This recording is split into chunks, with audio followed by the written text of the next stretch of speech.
presentes. El día de hoy mi grupo y yo vamos a exponer sobre las bacilos ácido alcohol resistentes, las bicobacterias. Primero vamos a comenzar hablando de las generalidades, pues esta va a pertenecer a la familia de las Mycobacteriaceae, del género Mycobacterium, y pues como mencioné son bacilos delgados gram positivos, que pues curiosamente no se va a utilizar la función gram para poder reconocerlas, se va a utilizar la función 100 Nielsen para poder verlas, como podemos apreciar en esta imagen. Bien. Y estos pues van a ser aerobios estrictos. A lo que se refiere esto es que van a vivir únicamente en presencia de oxígeno. Y pues son ácido alcohol resistentes, o sea que resisten a soluciones ácidas débiles a fuertes. Bien. Estos pueden ser colonizantes tanto del suelo y agua. Y claro, se vuelven patógenos en caso colonicen tejidos humanos. Bien. Estos no son esporulados, se refiere a que no forman esporas, a comparación de otros microorganismos que hemos visto como el Clostridium difficile, Tetani y Botulinum. Bueno, estos, la mayoría van a ser de crecimiento lento, pues para tener un cultivo de estos se va a necesitar más o menos de 1 mes a 2 meses, pues la fisión binaria de estos va a ser demasiado tardada. Ahora, son resistentes a la desecación. ¿A qué se va a referir esto? Pues que, por ejemplo, una persona que inspectora en la calle pues va a soltar a los bacilos. Entonces, estos no van a morir inmediatamente, sino que estos, gracias al aire, se van a aerolizar y entonces van a poder contagiar así a más individuos. Bien. Va a tener resistencia de los antibacterianos, ya que generalmente se le da 3 fármacos a la persona que tiene Mycobacterium tuberculosis, por ejemplo. Y el tratamiento dura más o menos unos 6 meses, pero estos pacientes, pues a los 2 meses ya comienzan a sentirse bien, y entonces dejan el tratamiento, por lo tanto, el Mycobacterium se vuelve resistente al fármaco y así esta persona sigue contagiando a más individuos con este patógeno. Actualmente se han reconocido 450 especies, pero las especies que tienen importancia médica van a ser reducidas, como vamos a ver. Siguiente diapositiva, por favor. Bueno, vamos a hablar ahora sobre sus factores de virulencia, comenzando por la catalasa. Como ya expliqué anteriormente, estos van a ser aerobios estrictos. Por lo tanto, la catalasa se va a utilizar para catalizar el peróxido de hidrógeno. ¿Y para qué va a servir esto? Pues lo va a convertir en agua y oxígeno, justamente lo que necesita. Ahora, micobactinas y exoquelinas. Pues estas van a captar hierro. Esto principalmente para que puedan sobrevivir dentro de los fagocitos, los cuales los sulfolípidos, los cuales van a inhibir la fusión lisosoma-fagosoma. Y el cofactor, el cual es un glicolípido que principalmente va a tener 3 funciones. Tóxico para los leucocitos, inhibe la diapéresis y además daña o lesiona las membranas mitocondriales, esto in vitro. Bien, para causar daño no va a producir toxinas como lo serían exotoxinas, endotoxinas o enzimas. Más adelante, como van a explicar mis compañeros, vamos a ver cómo es que causan el daño realmente. Y ahora, pues estos van a tener un crecimiento intracelular. ¿Y a qué células van a preferir específicamente? Pues a los macrófagos alveolares inactivos. Siguiente diapo, por favor. Ahora, la fisiología y la estructura de las Mycobacterias. Pues bueno, las bacterias del género Mycobacterium se van a incluir aquí en función de tres razones. Su capacidad de ácido alcohol resistencia, la presencia de ácidos micólicos de 70 a 90 átomos de carbono, un elevado contenido de guanina citosina, específicamente de 61 a 71% en su ácido desoxirribonucleico, y además, pues bueno, eso sería. Y ahora, estos cuentan con una pared celular compleja y rica en lípidos, la cual es la responsable de conferirle sus propiedades características, como lo serían su alcohol ácido resistencia, su crecimiento lento, resistencia a detergentes, resistencia a antimicrobianos frecuentes y resistencia a la inmunidad de su huésped. Ahora, estos van a contar con proteínas en su pared celular. Estas proteínas principalmente van a tener la función de estimular a lo que es la respuesta inmunitaria celular. Como ya expliqué, estos viven intracelularmente, por lo cual esto les conviene. Y además, estas proteínas también se pueden usar como pruebas diagnósticas específicas de reactividad o PPD, que sería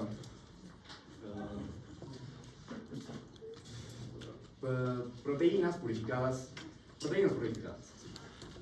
A otras micobacterias se les va a clasificar como NT, que serían micobacterias no tuberculosas. Ahora, claro, en los años 90, antes se les clasificaba como micobacterias que dañan al ser humano y micobacterias que viven en animales o en otros entornos. O sea, básicamente que no dañan al ser humano. Pero comenzaron los casos de SIDA y aquellos pacientes en etapa VIH positiva, pues podían contraer aquellas especies que no eran dañinas en el ser humano, generalmente. Por lo tanto, se puso una nueva clasificación, que sería de la ABRN, la cual se va a basar en su crecimiento y también en su pigmentación. Entonces, los que son pigmentados van a producir carotenoides intensamente amarillos. Y de acuerdo a esto se van a clasificar como fotocromógenos o escotocromógenos. Fotocromógenos se va a referir a que se va a estimular este carotenoide en presencia de luz. Y por otro lado, escotocromógenos se va a estimular en ausencia ya también. Ahora, se les va a dividir en 4 grupos de acuerdo en esta clasificación. Los fotocromógenos de crecimiento lento, que serían Microbacterium marinum, Cancice, escotofotógenos de crecimiento lento, que también serían el Microbacterium gordonae, y las micobacterias no pigmentadas de crecimiento lento, que lo vamos a ver en la siguiente diapositiva, micobacterias no pigmentadas de crecimiento rápido. Bien, en la clasificación de Runyon vamos a ver las micobacterias no tuberculosas de crecimiento rápido y las de crecimiento lento. Pero primero comenzando con las bacterias que sí van a dañar al ser humano cuando este no está inmunodeprimido o en otras situaciones, que serían pues la Mycobacterium tuberculosis, Leprae africanum y Bovis. Las micobacterias no tuberculosas de crecimiento rápido serían Abscessus, Clonae, Fortuitum, Mucogenium. Y las de crecimiento lento, pues vemos que son todas estas, Avium, Casacea, Marina, Xenophil. Gracias, que paso la palabra. Para continuar con la exposición, vamos a continuar con la Mycobacterium tuberculosis. Como sabemos, ya explicó mi compañero, son bacilos gram positivos, son VAR, son bacilos ácido alcohol resistentes, son bacterias intracelulares. ¿Por qué? Porque lo más importante de las Mycobacterium tuberculosis es que van a estar presentes en los macrófagos alveolares. Ahora, son aeróbicos estrictos. ¿Por qué? Porque van a necesitar sí o sí de un ambiente oxigenado para poder nutrirse y para poder expandirse sí o sí. No van a producir esporas y son inmóviles porque no van a llegar a producir, no tienen flagelos para poder moverse. Ahora, su único reservorio presente o natural va a ser el ser humano. La pared celular rica, su pared celular rica de los Mycobacterium tuberculosis está compuesta por demasiados lípidos, el cual más importante es el ácido glicólico, y esto que le va a permitir que sean resistentes a funciones tradicionales como son los desinfectantes, los detergentes, los antibióticos antibacterianos fuertes y la respuesta inmune de los huéspedes. Ahora, la patogenia y inmunidad. Primero, para que entiendan más o menos cómo se ha formado o cómo es la patogenia de la Mycobacterium tuberculosis, se ha dividido en 3, que va a ser el ingreso y la evasión inicial. Como sabemos, el Mycobacterium tuberculosis va a entrar por vías respiratorias, porque como ya les he explicado, son aerobios estrictos, entonces entra por vías respiratorias, entonces va a entrar por toda la tráquea y demás, y se va a centrar en los macrófagos alveolares, y va a evitar su destrucción al impedir la fusión de fagosomas con el lisosoma. Como sabemos, la mayoría de bacterias normalmente para evadir que sean fagocitadas utilizan el fagolisosoma. Lo que va a hacer el Mycobacterium tuberculosis es evitar la destrucción de los fagolisosomas. ¿Por qué? Porque inhibe la molécula de unión específica entre el autoantígeno endosímico temprano 1. También lo que va a hacer para que la Mycobacterium tuberculosis llegue a alimentarse y poder diseminarse es que los fagosomas se unen a las vesículas y lo que produce esto es la nutrición y replicación intracelular. Por último, en esta fase que es el ingreso y la evasión inicial, resiste los mecanismos oxidativos de los macrófagos. Como sabemos, los mecanismos oxidativos de macrófagos es que el Mycobacterium tuberculosis va a catalizar a los compuestos reactivos de hidrógenos como que peróxido nítrico, el peróxido de hidrógeno y demás. Ahora, después de que el Mycobacterium tuberculosis ya de alguna manera ha neutralizado la respuesta inmunitaria de una persona, lo que va a hacer es que ante la infección los macrófagos van a liberar la interleucina 12 y el factor de necrosis tumoral alfa. ¿Qué va a hacer esto? Pues estas sustancias atraen a los linfocitos y a las células natural killer. Todas las sustancias van a centrarse más que todo en las zonas de macrófagos infectados y van a diferenciar a los linfocitos TH1. Y gracias a la diferenciación de los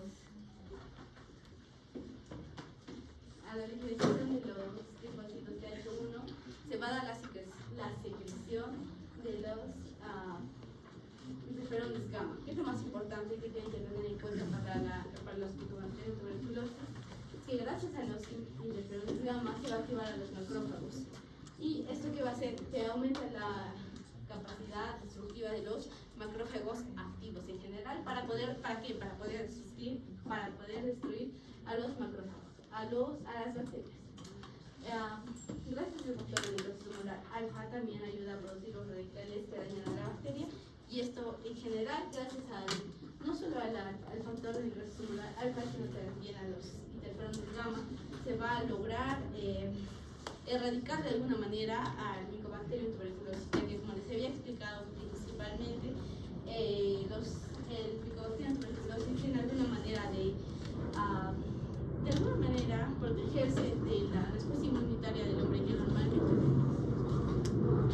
Ahora, un punto que es que a las personas inmunodeprimidas, como son las personas que tienen o llegan a tener el VIH,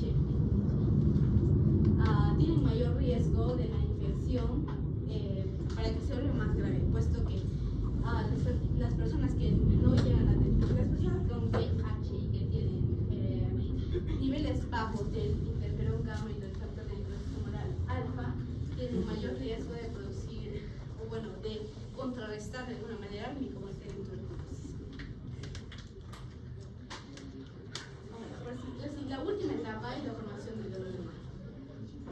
Para contener la infección, el sistema inmunitario forma una estructura llamada granuloma, compuesta por los macrófagos alveolares, como ya les había comentado al principio, células epitelioides, células gigantes de Langsam, que si se preguntan qué es la unión de las células epitelioides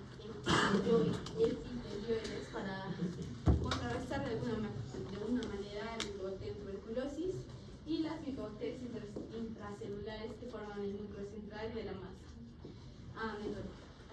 La pared que va a llegar a rodear a todos estos complementos es la pared densa de macrófagos, linfocitos T, que es la CD4 y las neutrales. Si la respuesta inmunitaria es fuerte, la bacteria queda latente, que es dormida por años. Sin embargo, como les había comentado, si alguna persona llega a tener alguna enfermedad inmunitaria, vamos a llegar a activar de alguna manera a este centro necrótico o a este granuloma, como les había comentado. Si la inmunidad baja, el granuloma puede reactivarse y causar tuberculosis activa.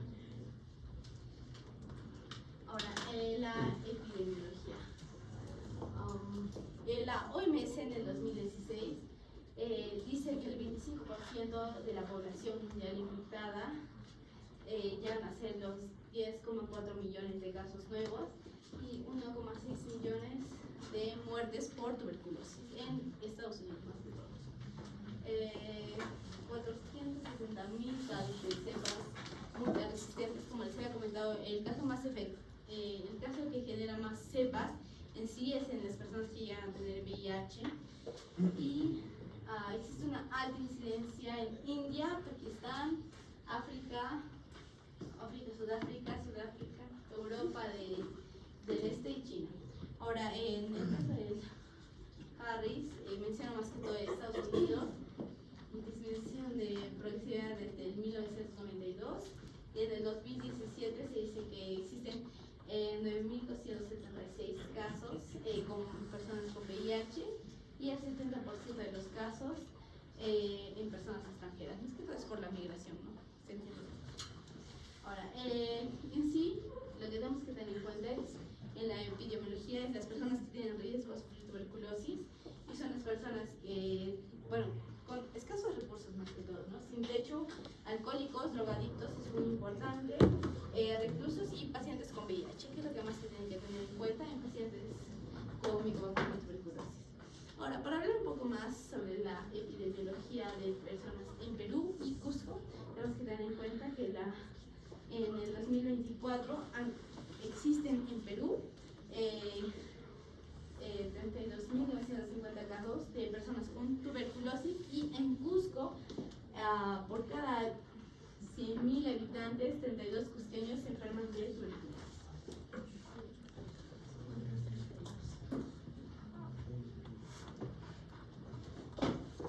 Bueno, ahora les voy a hablar sobre las enfermedades clínicas. Por ejemplo, la tuberculosis va a depender mucho de los pacientes. Por ejemplo, si son muy inmunocompetentes, la infección va a ser más que todo en los pulmones.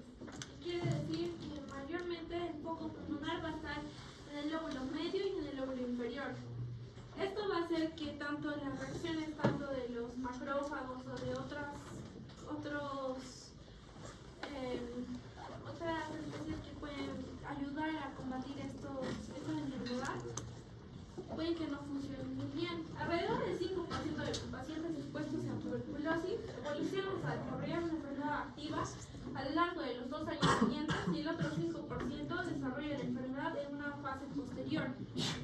Normalmente la infección va a depender de que, para que la infección se convierta en una enfermedad activa, va a depender mucho de la dosis infecciosa o del paciente, que puede ser inmunológico. Por ejemplo, un ejemplo que nos da el libro es que el 10% de VIH bajan los linfocitos TCD4 y estos, ¿por qué van a ser muy importantes? Porque van a contener la Mycobacterium tuberculosis. Antes de otras infecciones oportunistas, se va a diseminar en probablemente 2% de las localizaciones pulmonares. ¿Qué quiere decir esto? Que esta infección va a localizarse en otros órganos. La enfermedad primaria normalmente va a ser vía respiratoria. Los síntomas van a ser no tan específicos porque va a presentar malestar general, adelgazamiento, tos, sudoración nocturna y esputo, el cual va a ser escaso, purulento y hemotísico. ¿Qué quiere decir eso? Que va a presentar destrucción tisular como se ve en la imagen. Ahora, este diagnóstico se va a apoyar más que todo por indicios radiológicos en la enfermedad pulmonar. Va a ser positiva la prueba de reactividad cutánea, que como podemos observar acá va a ser grande, y la detección del laboratorio de micobacterias al microscopio o al cultivo. Por ejemplo, podemos observar acá las micobacterias que van a estar en tono rosado. Ahora, cuando una enfermedad está activa, va a presentar neumonitis o formación de abscesos o cavitación.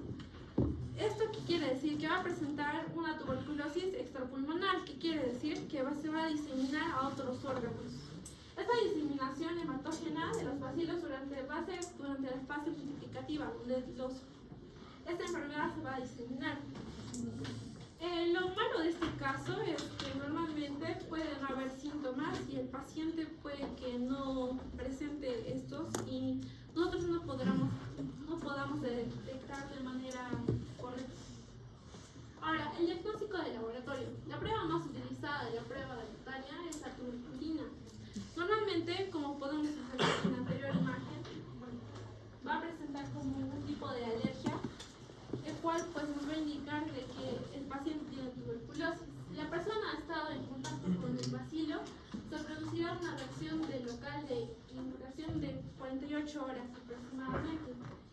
Lo malo de esta prueba es que no se va a distinguir entre una infección activa o una exposición pasada, ya que estos pacientes probablemente también se hayan inyectado contra la tuberculosis.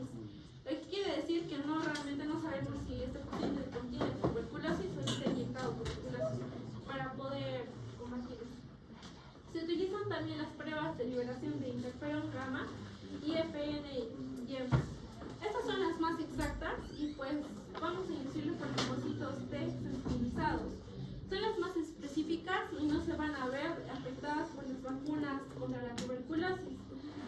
Se utilizan antígenos como el ESAT6 y el CFP10. Por ejemplo, podemos observar acá en la imagen que un control negativo va a dar un control positivo. Va a dar como que zonas oscuras y los antígenos específicos van a dar algún resultado positivo y un resultado negativo. Como son bacterias BAR, bacilo inmunosus. Ok, también otra forma de poder saber que tenemos tuberculosis microscópicamente. Por ejemplo, la detección microscópica de bacilos acidoalcohol resistentes es el método más rápido de confirmar la infección. Este es el método, por ejemplo, vamos a darle por dos distinciones. Por el 100 es el Morquillon carboxina, o en la tinción de uranina o damina fluorescente para observarlos más fácilmente. Por ejemplo, acá podemos observar una microscopía fluorescente en la cual podemos observar los bacilos. Y también podemos utilizar pruebas PCR que son mucho más específicas. Ahora, el cultivo también es otro medio por el cual podemos observar los bacilos. Este método es para confirmar la infección y obtener una cepa para estudios adicionales. Por ejemplo, vamos a utilizar acá dos medios, uno sólido y uno líquido. El sólido es un huevo y es el Lowenstein-Janssen, y los medios líquidos son el Middelburg. Que se requiere una muestra rica en bacilos y como esputo o secreciones respiratorias. El crecimiento de Mycobacterium tuberculosis es lento. Las colonias pueden tardar de 2 a 6 semanas para aparecer. La descontaminación previa de la muestra ayuda a eliminar las flora contaminantes sin afectar las micobacterias. Por ejemplo, acá tenemos un ejemplo de un cultivo líquido, un líquido y un sólido. Ahora, el tratamiento por el cual podemos utilizar para este Mycobacterium tuberculosis es complejo debido a su crecimiento lento, como acabo de explicar. Se usa varios fármacos durante largo periodo. Por ejemplo, los fármacos más usados para esta enfermedad es la isoniazida, la rifampicina y la etranetona y la piracetamina. En los últimos años se sugiere que las cepas de Mycobacterium tuberculosis son multiresistentes, que son resistentes a menos de isoniazida y rifampicina. También se han reportado cepas ultrarresistentes que no responden a fármacos de segunda línea. Esto preserva un grave problema de salud pública, especialmente en regiones donde hay con infección de VIH y cepas resistentes han aparecido en muchas partes del mundo y han complicado el tratamiento. ¿Qué quiere decir esto? Que esta enfermedad en realidad es muy problemática y probablemente cuando una persona está infectada de VIH ni siquiera podemos detectar si esta bacteria está dentro de los pulmones, porque normalmente en la radiografía parece como si estuviera normal. Continuando con la exposición, posiblemente ahora hablaremos sobre una de las bacterias que su diagnóstico ha sido relacionado con un castigo divino. Esta enfermedad, Mycobacterium leprae, diagnosticada aproximadamente o descubierta en el siglo XIX por el biólogo noruego Hansen, es una de las bacterias clasificadas como bar aeróbicas, puesto de su gran capacidad o su gran cantidad de ácido micólico en su membrana. También podemos decir de que este no va a estar en la flora normal, puesto de que cada vez que haya tan solo una pequeña cantidad de Mycobacterium leprae, este va a causar lo que es patogenicidad. También podemos mencionar de que este no va a producir esporas, es decir, de que por teoría o en teoría no debería sobrevivir al medio ambiente. No obstante, este puede llegar a encontrarse en el medio aerobio, en el medio justamente del cual estamos respirando, pero no es tan frecuente. Componentes de la pared celular: ácidos grácidos, ácido glicólico y el aminogalactano. Por eso es concebido como una bacteria de tipo BAR. El medio de cultivo específicamente no se detectó. Por eso desde los años o desde las décadas del siglo XIX al XX no se logró un gran avance para poder diagnosticar y controlar una cura a esta enfermedad, puesto de que este va a tener un medio selectivo y muy curioso. También podemos decir de que este Mycobacterium va a optar por ambientes fríos, es decir, va a buscar zonas las cuales van a estar relacionadas en el organismo con una baja temperatura. Sorprendentemente o curiosamente, para mencionarles, podemos decir de que este no ha producido una toxina. Entonces ustedes podrían llegar a preguntarse, ¿cómo produce su patogenicidad? Pues este, a pesar de no tener toxina, va a tener lo que es un factor de virulencia, conocido como glucolípido fenólico 1 o PGLI1, que va a ser el principal causante para que este sea justamente una bacteria intracelular y pueda ya causar todos los síntomas que explicaremos a continuación. Y como ya mencionamos, este va a invadir zonas frías del cuerpo. Por ejemplo, la piel, los nervios sensitivos, o sea, el sistema nervioso periférico, y la mucosa respiratoria superior, puesto de que esta va a tener un ambiente adecuado para el crecimiento y para la proliferación de esta bacteria. Como datos epidemiológicos, hay que tener en cuenta de que a pesar de que la lepra actualmente no sea una bacteria de la cual podamos avistarla, por decirlo así, frecuentemente en nuestro medio, este sigue siendo un factor endémico en las siguientes ciudades, según UpToDate, que vendría a ser Brasil, India e Indonesia. Es decir, que tenemos que tener la conciencia o noción de que este va a estar aún presente en nuestros lugares. Como ya mencioné anteriormente, este fue descubierto por el biólogo Roberto Hansen en 1873. Y como dato, este, a pesar de que, como ya mencionamos, no tiene ningún cultivo específico, o sea que no tiene ningún agar, vamos a poder cultivarlo o vamos a poder inocular a lo que es el armadillo de 9 eslabones y a ardillas del Reino Unido. Curioso. Hablemos sobre los dos tipos de Mycobacterium leprae que existen. Este está dividido en dos tipos, según la OMS, dependiendo de la cantidad de pápulas las cuales este va a poder presentar. Teniendo la Mycobacterium leprae tuberculoide y Mycobacterium leprae lepromatosa, o también conocidos como paucibacilar y multibacilar respectivamente. Estos van a estar clasificados de la siguiente manera debido a la cantidad de manchas o pigmentos homogéneos cuales van a aparecer en la piel al transcurso de que esta enfermedad se vaya desarrollando.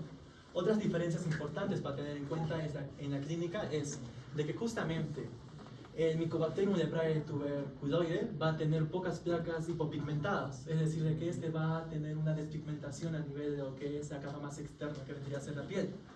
En cambio, el Mycobacterium leprae lepromatoso va a tener muchos nódulos, máculas o incluso va a haber destrucción de los tejidos, teniendo las siguientes características fenotípicas que vendría a ser el cartílago nasal destruido, orejas hinchadas y la fascia leones, que se explicará a posterior. Las afecciones nerviosas hay que tener en cuenta de que la forma paucibacilar va a ser asimétrica, en cambio la multibacilar va a ser difusa, puesto de que esta va a llegar a las diferentes extremidades, va a llegar a los diferentes sitios los cuales estén con una temperatura menor. Histológicamente podemos ver un cambio muy importante y fundamental para poder diagnosticar y diferenciar entre estas dos especies de Mycobacterium leprae, que vendría a ser la presencia de células de Langhans, que van a estar presentes en la Mycobacterium leprae. Paucibacilar, en cambio en la multibacilar, no van a estar presentes. Es algo que hay que tener en cuenta para poder hacer el diagnóstico diferencial.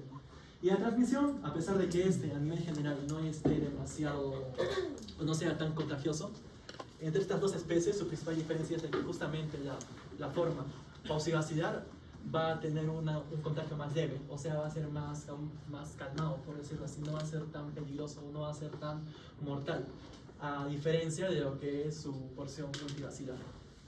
Entonces, hablemos un poco sobre lo que es su patogenia.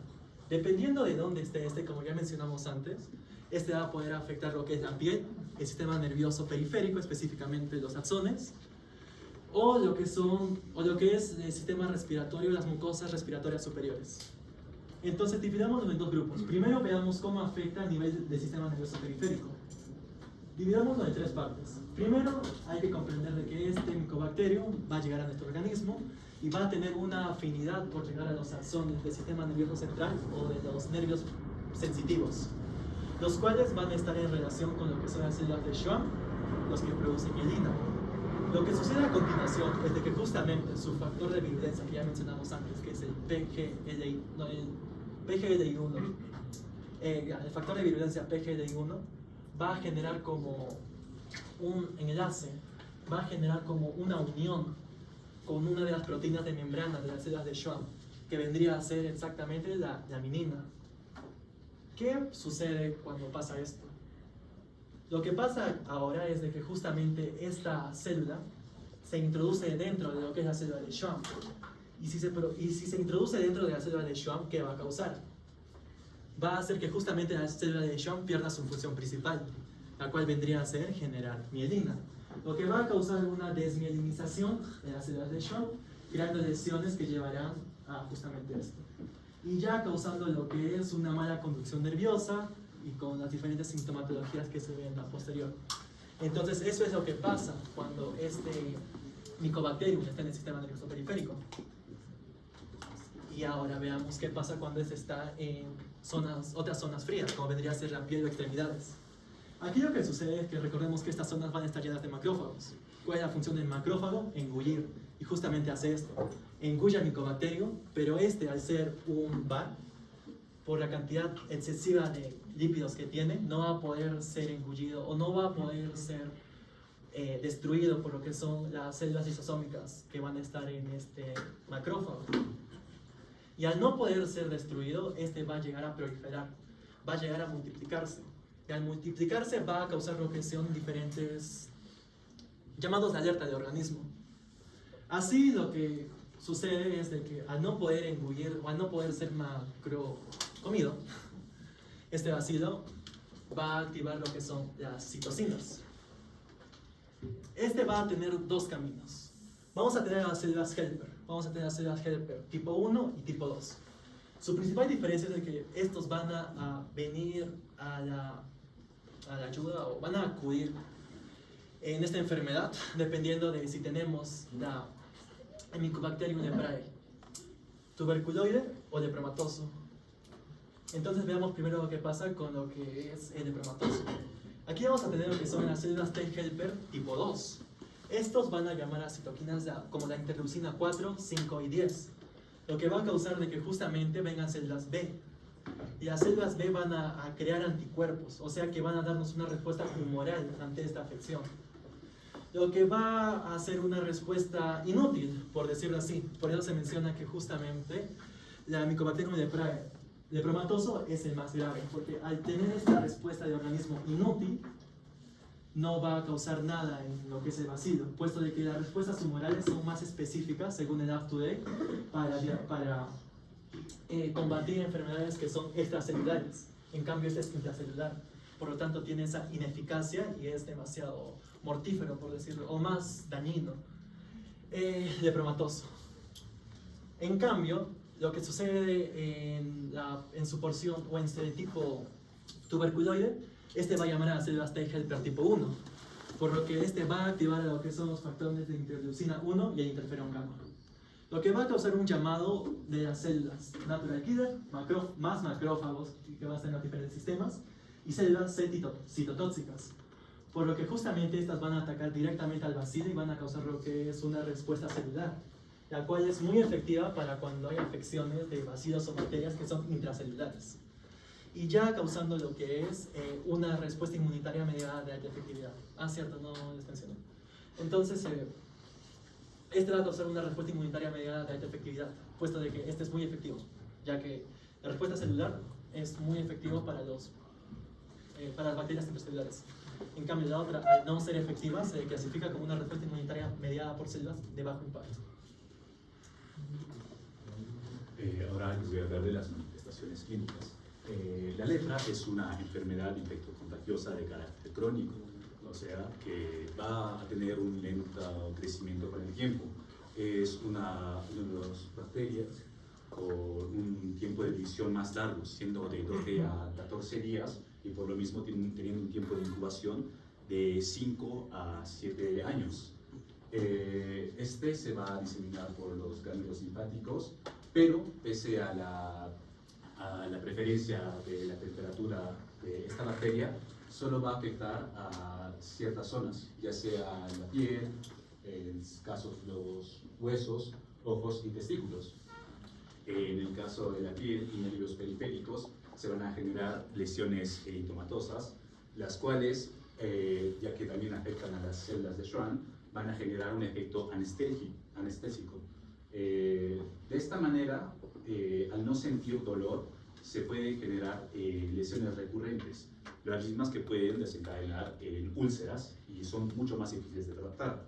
Esto conlleva también a la constante inflamación y el efecto que tiene el sistema frente a la lepra, van a generar procesos osteolíticos, los cuales, ya sea por resorción ósea, necrosis o infecciones recurrentes, los pacientes de lepra tienden a perder los dedos, o ya sea estructuras cartilaginosas como son la nariz, en el cual va a mostrar esta forma conocida como nariz con forma de montura.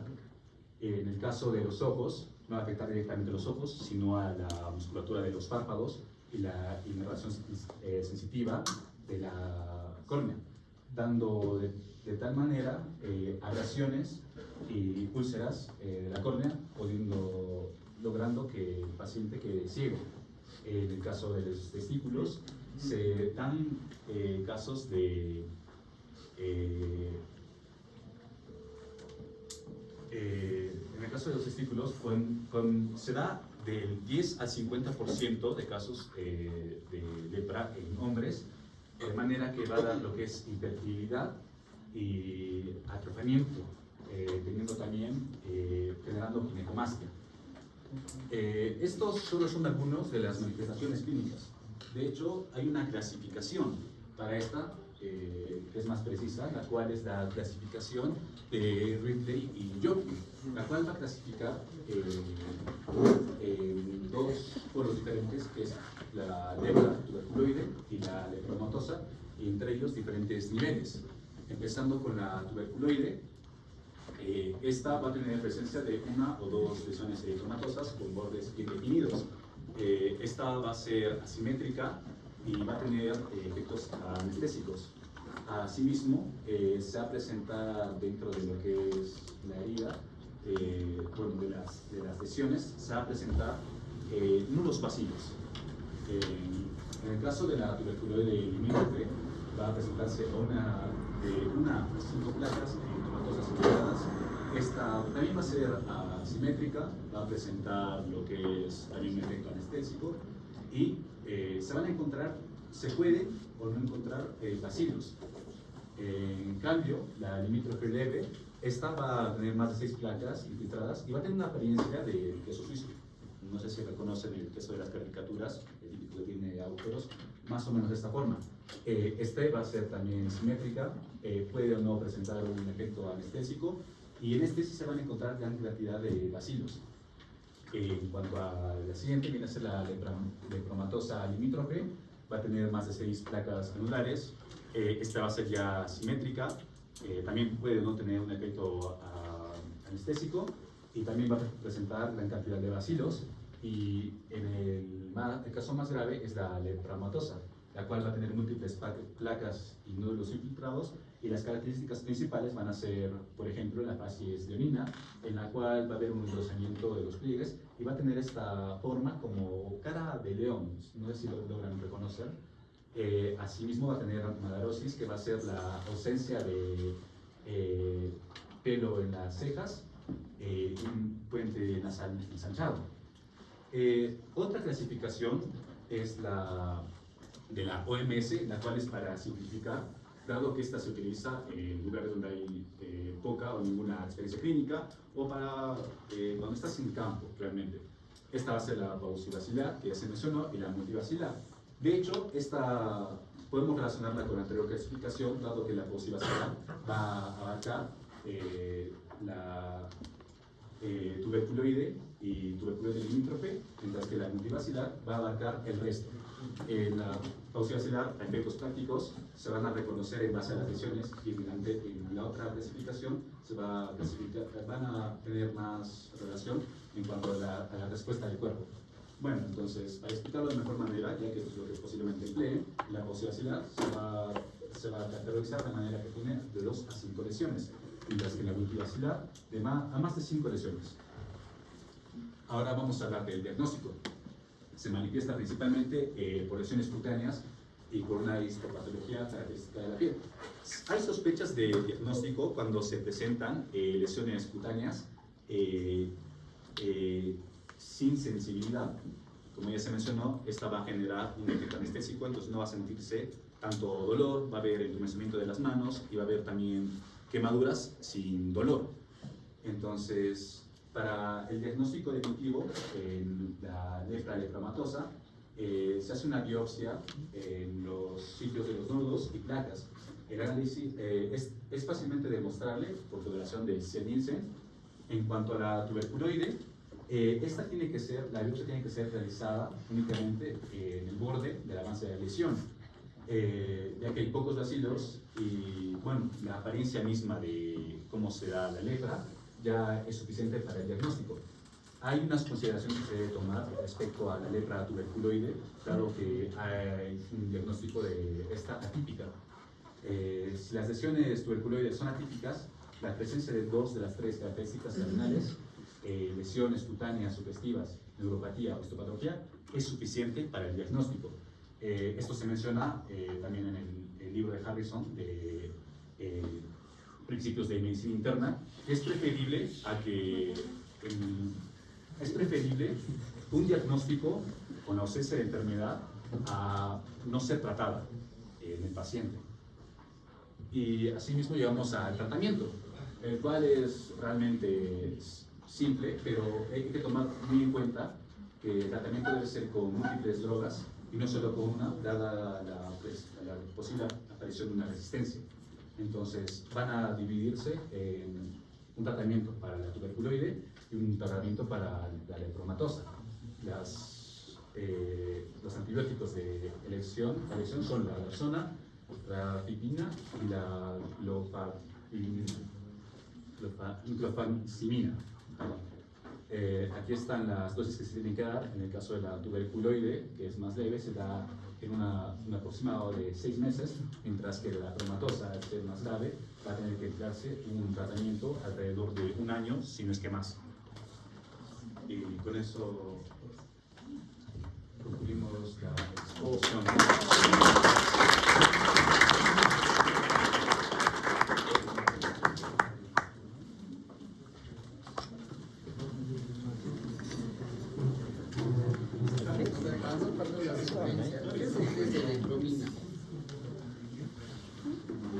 ¿Qué es el test de lepromina? El test de lepromina va a ser un test para detectar los bacilos muertos, pero no lo he considerado porque, al menos en la literatura que elegí, no era tan efectivo, no tiene una gran efectividad. Entonces, ya. Hay una pruebita que hacen de acá, se pincha luego los de la deja y también puede salir positivo para Hansen. Bueno, en la parte de fisiopatología creo que está claro, ¿no? No creo que necesitamos recordarles, ¿no? Porque este es el ejemplo clásico pues de la inmunidad, ¿no? Cuando es respuesta humoral y respuesta celular, ¿no? La respuesta celular es la que controla la enfermedad por micobacterias. Tanto TBC como Hansen se controlan si es que predominan inmunidad de tipo TH1, ¿no? Y como pueden ver ahí es la que estimula el interferón gamma, los macrófagos, la estimulación de interleuquina 2. Y si la inmunidad por algún motivo se va para el otro lado, para las respuestas de tipo TH2, van a venir las formas graves de enfermedad, ¿no? Eso es lo que pasa, ¿no?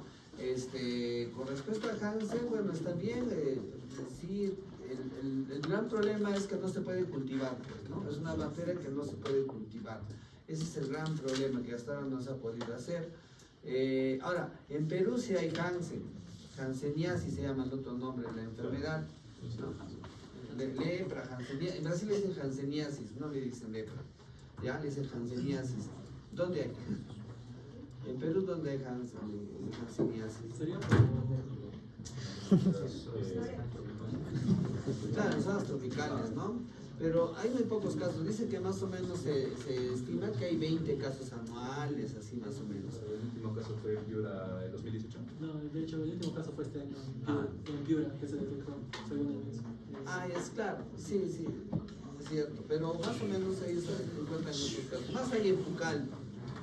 Más casos en Pucallpa y en Quito. En Cusco también había por la zona del BRAE, había un infectólogo ya mayorcito que ya no falleció, que publicó algunos casos de lepra, ¿ya? ¿Cómo se transmite, cómo se adquiere la enfermedad? Es un poco similar en cuanto a la tuberculosis de ese aspecto. El contacto con personas de lepra lepromatosa. Dado que no genera esporas, es verdad, pero se cree que se contagia de manera respiratoria. Ajá. No está muy claro cómo es que las personas adquieren la lepra, si es por contacto o por inhalación, ¿no? La teoría, bueno, lo que creen los investigadores es que es más por vía inhalatoria, ya que como ingresa al organismo, pero lo único que se ha visto es que estar en contacto con un paciente con la enfermedad, eso en contacto cercano, ¿cómo se puede decir? De forma predominante, puede llevar pues a desarrollar la enfermedad, ¿no? Y han visto ahí, ¿no? En las fotos, es bastante interesante, ¿no? Con las diferentes manifestaciones que produce la enfermedad. La que describe la Biblia, ¿cuál era? ¿La tuberculoide o la lepromatosa? La lepromatosa, ¿no? Es la que ven en Ben-Hur, en esas películas, ¿no? La que aparece, ¿no? Entonces eso es bastante interesante. Bueno, felizmente no hay pues actualmente mucho de esta enfermedad. No se olviden que la célula diana es la célula de Schwann, ¿no? Y que el receptor es el PGL1, ¿ya?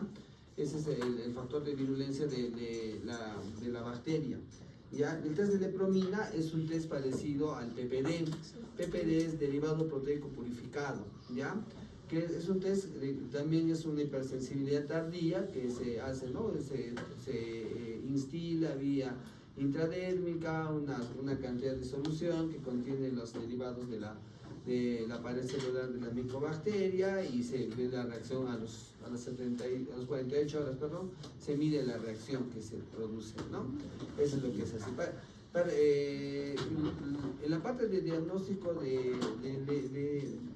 esta enfermedad de la lepra pues es muy rica en la parte clínica porque hay muchos síntomas clínicos que aparecen, ¿no? En la parte de diagnóstico no es tanto, ¿no? Como ha mostrado acá, ha mostrado las dos clasificaciones, ¿no? Que la de la OMS y la de los 5 estadios, que es una, si se dan cuenta, en lepra son formas transicionales, pues, ¿no? No, los pacientes no están en los extremos, no son lepromatosos o tuberculoides, generalmente están en los intermedios, tirando más para lepromatoso o tirando más para lepra tuberculoide. No se olviden las diferencias entre lepra lepromatosa y lepra tuberculoide, porque eso siempre pregunto, ¿ya? No se olviden eso, cuál tiene más bacilos, cuál tiene granulomas, en cuáles es forma simétrica, forma asimétrica, y es bastante interesante, ¿no? Porque en la enfermedad el paciente pierde la sensibilidad y por eso es que se hacen las lesiones. Es como el pie diabético. El pie diabético es parecido, el individuo pierde la sensibilidad distal, se golpea, usa zapatos ajustados, se golpea, se hace heridas, lesiones y no se da cuenta. Y las heridas van progresando hasta que se forma una infección más severa y eso es lo que termina ocasionando los problemas, pues, ¿no? Entonces es algo parecido a lo que se ve allí. En Brasil hay hospitales, antes cuando la enfermedad era muy frecuente, sobre todo en la zona de Minas Gerais, había hospitales para estos pacientes porque los aislaban, ya, los aislaban. No, ahora ya no hay tanto, pues, pero sí hay pacientes con secuelas, hay bastante, sobre todo esta enfermedad es más del campo, no es una enfermedad que se ve en la ciudad. En cambio la tuberculosis sí es más de la ciudad, pues porque tiene que ver con el hacinamiento, ¿no? Es al revés, ¿no?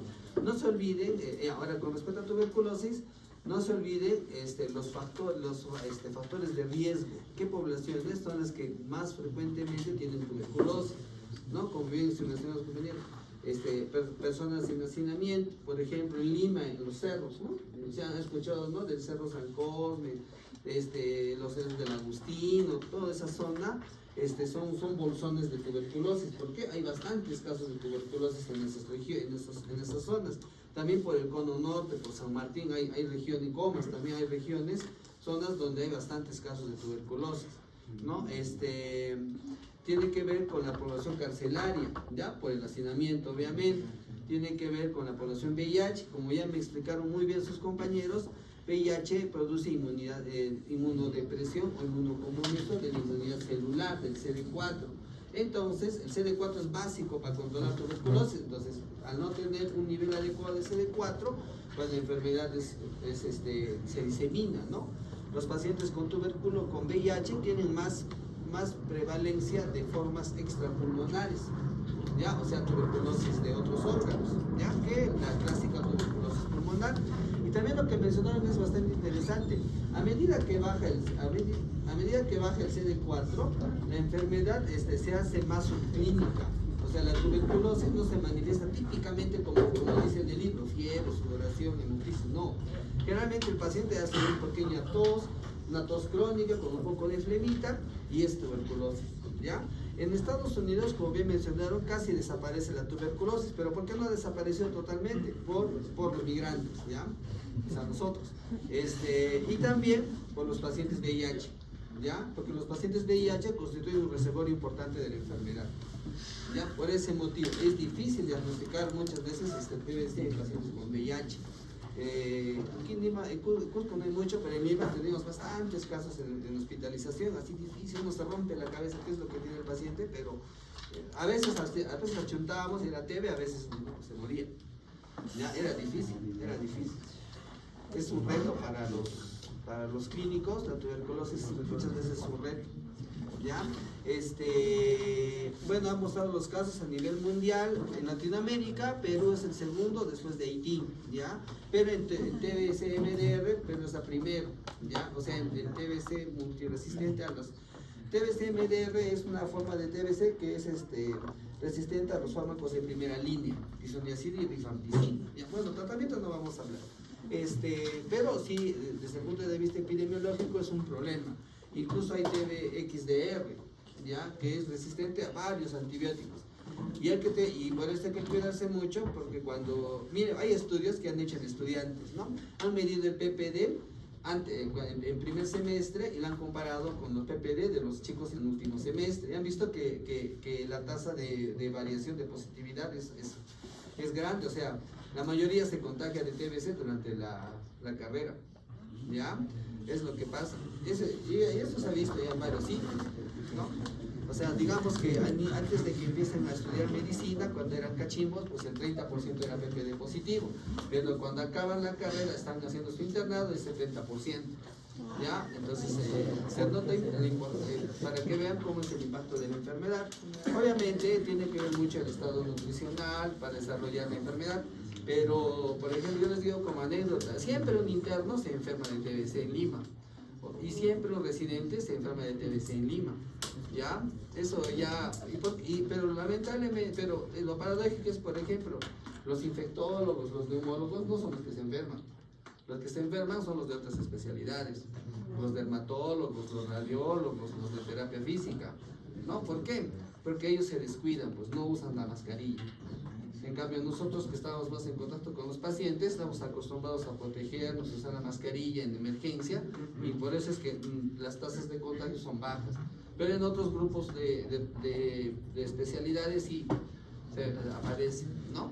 Entonces, si ustedes van a estar, yo sé que todos van a hacer alguna especialidad o van a estar haciendo algún curso en Lima, tienen que cuidarse, ¿ya?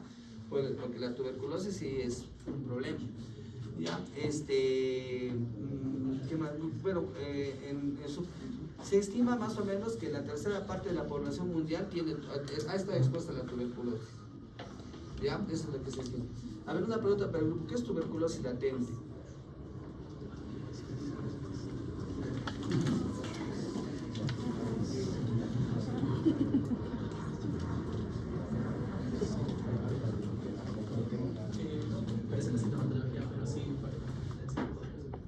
O sea, es positiva en el PPD, pero no tiene sintomatología. O es positiva en el IGRA, ¿no? Que el IGRA es el PPD mejorado, ¿no? El IGRA es en inglés, ¿no? Ensayos de liberación de interferón gamma, ¿no?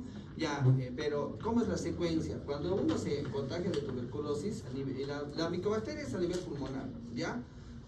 Por ejemplo, si uno tiene tuberculosis de rodilla, ¿es contagioso o no es contagioso? ¿Contagio o no contagio?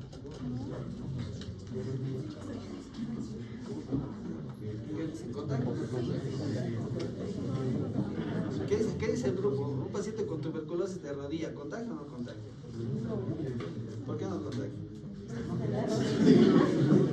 está bien, pues. Claro, no Y si tiene diarrea, ya, la tuberculosis solo se adquiere por vía respiratoria, ya, es respiratoria.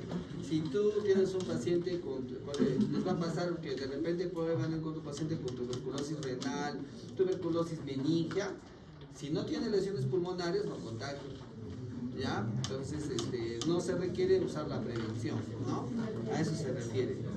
Aunque por ahí hay casos reportados de tuberculosis cutánea, por ejemplo, en Almenara pasó que un chico estaba haciendo un AGA a un paciente con tuberculosis, ¿ya? Entonces le termina de hacer el AGA y se pincha el dedo, ¿ya? A la semana desarrolla una infección, pues no hace flogosis, el dolor, aumento de volumen y toma pues antibióticos, ¿no? Que dinamicina, dicoxacilina, que son los que se usan para infecciones de piel, pero no mejora, pues. Entonces ya por curiosidad pues le hacen una toma de muestra y le hacen un BK y sale positivo, pues, ¿no? El BK sale positivo y será una tuberculosis cutánea por implantación. No, pero eso es una cosa rara, eso no anda, pero sí, pues es posible, ¿no? Pero no se olviden, lo más importante es por vía respiratoria, ¿ya? Después de cuando uno inhala la bacteria a nivel pulmonar invade los macrófagos, ¿no? Los macrófagos alveolares, evita la fagocitosis y se multiplica, ¿no? Si tu organismo tiene la respuesta TH1, forma el granuloma y ahí queda la infección, no progresa. Pero si tu organismo no desarrolla la respuesta TH1 a tiempo, se va a producir una diseminación hematógena, ¿ya? Y esa diseminación hematógena es la responsable de que existan las otras formas de tuberculosis, porque ahí es donde la micobacteria se aloja en riñón, hígado, intestino, ganglios linfáticos, meninges, ¿no? Ahí es donde se aloja, ¿no? Posteriormente también puede ser que se desarrolle el control de la enfermedad, porque el individuo tardíamente también puede desarrollar su respuesta TH1 y se controla y se cura, pero van a pasar los años y como mencionó su compañera, la mayor cantidad de reactivaciones son los 5 primeros años de la exposición a la tuberculosis. El 80% de los pacientes que tienen tuberculosis han estado expuestos en los últimos 5 años, ¿ya? Entonces, ese estado en el cual no has desarrollado la enfermedad, pero has tenido la diseminación hematógena y tus linfocitos han quedado sensibilizados, esa es la tuberculosis latente, que se detecta con el PPD o con el IgA, ¿ya? Esa es la tuberculosis latente. Y luego viene pues la reactivación, que es la tuberculosis secundaria, ¿ya? Que puede ser de cualquier órgano, ¿ya? ¿Qué más? ¿Cuál es la vacuna para tuberculosis?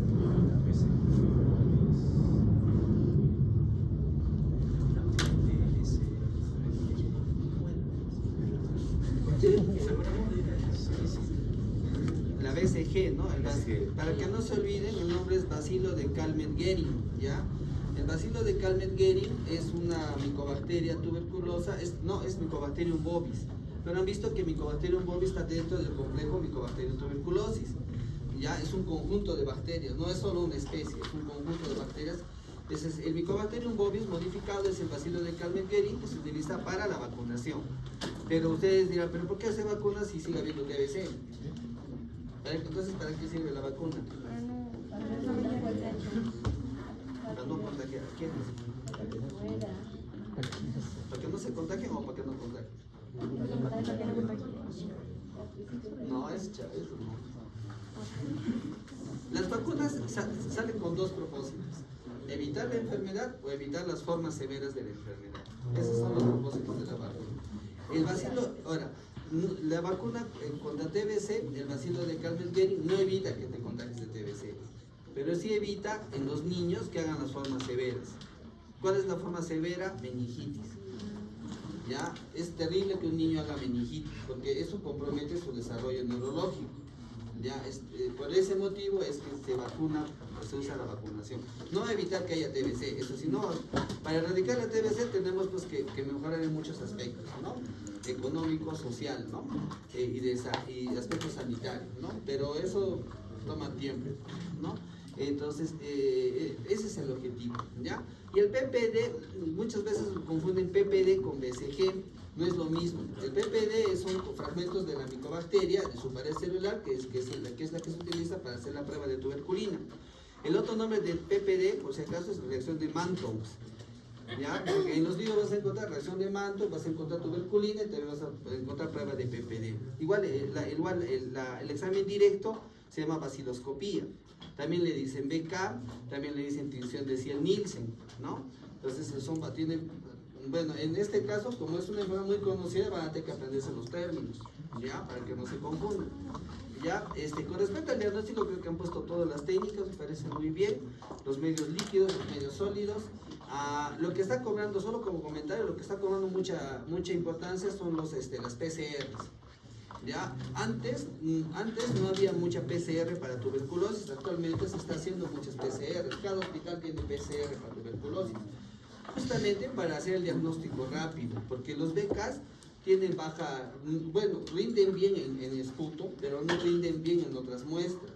Tú puedes hacer BK de cualquier tejido, BK de hueso, BK de intestino, BK de absceso, de cuello, BK de hueso, de cualquier parte. Pero a veces la prueba no rinde muy bien, entonces se emplean las PCRs para mejorar la sensibilidad, la capacidad de la prueba, ¿no? Pero aún así hay tejidos que son bien difíciles de encontrar tuberculosis, ¿ya? Entonces las PCR actualmente están ocupando gran importancia. Y el otro son los cultivos. Actualmente Perú debe tener uno de los mejores en infraestructura de laboratorio, debe estar bien.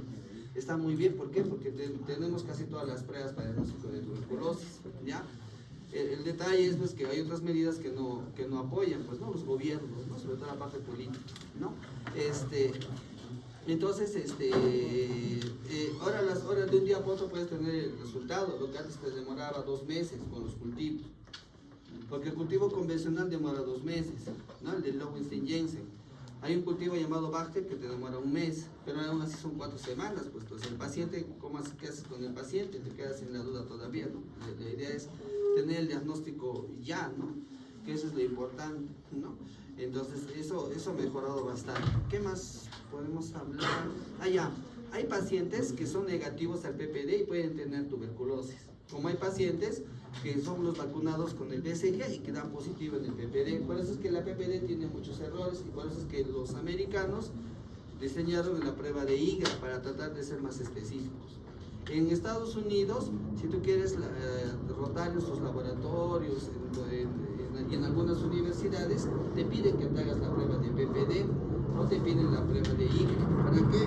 Justamente si sales positivo, tienes que tomar tu tratamiento nomás. Eso es lo que te exigen, ¿ya? Eso es cierto, ¿no? Son bastante cuidadosos en esa parte. ¿Qué más? Está interesante porque han hablado también de la clasificación de las micobacterias. Hay micobacterias de crecimiento lento y micobacterias de crecimiento rápido. Tuberculosis es la de crecimiento lento, ¿ya? No se olviden eso, no es la de crecimiento rápido. Hay otras, ¿no? Hay una tablita con, ya estas. De crecimiento rápido y de crecimiento lento. Estas especies de tuberculosis sí están asociadas a enfermedad y sí hay, bueno, en infectología hemos visto casos de estas micobacterias. Eso que más, y bueno, ¿qué cosa más? La composición de la pared celular de micobacteria también no se olvide, ¿ya? Ok chicos, muy bien, ha estado buena la presentación.